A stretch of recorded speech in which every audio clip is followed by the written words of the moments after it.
महाराष्ट्राच्या 2 पोटनिवडणुका लागण्याची दाट शक्यता आहे. त्यामध्ये एक बारामती आहे आणि एक राहुरी विधानसभा आहे. तर स्वर्गीय कर्डिले साहेब गेल्यानंतर जी जागा रिक्त झालेली आहे ही आमची जबाबदारी आहे. कर्डिले साहेबांच्या संकल्पनेतून जी राहुरी त्यांनी पाहिली ती राहुरी तशी राहावी यासाठी आमचा प्रयत्न आहे.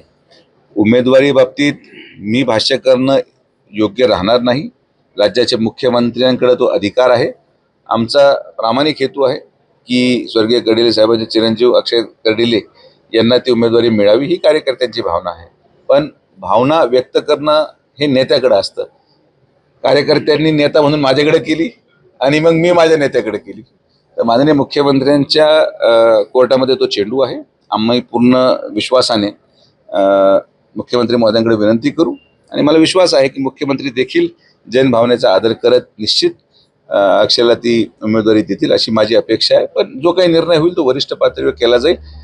अशा दोन्ही आकस्मिक मृत्यू झाल्याने ते रिक्त झालेल्या विधानसभा आहेत आणि त्यामुळं मला असं वाटतं की महाराष्ट्राने एक आदर्श घडवावा आणि दोन्हीही विधानसभेमध्ये तडजोड करून सामंजस्याने महाविकास आघाडी महायुतीमध्ये सामंजस्याने तोडगा काढून या दोन्हीही विधानसभा सकारात्मकतेने बिनविरोध कराव्यात ही आपली अपेक्षा आहे 100%. आणि म्हणून जनतेचा विश्वास सार्थ ठरेल असाच निकाल आपल्याला येणाऱ्या कालावधीमध्ये पाहायला मिळेल. संघटना वाढवण्याच्या दृष्टिकोनातून मुळच ही संघटना फार मोठी आहे.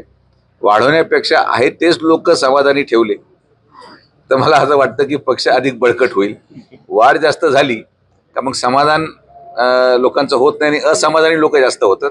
त्यामुळे संघटनेमधल्या आहे त्या लोकांना न्याय देणे, त्यांना समाधानी ठेवणे आणि या लोकांमुळेच आज भारतीय जनता पार्टीचं हे वलय या जिल्ह्यामध्ये आहे आणि याच लोकांच्या माध्यमातूनच भारतीय जनता पार्टीचं वलय असंच पुढे चालू राहणार.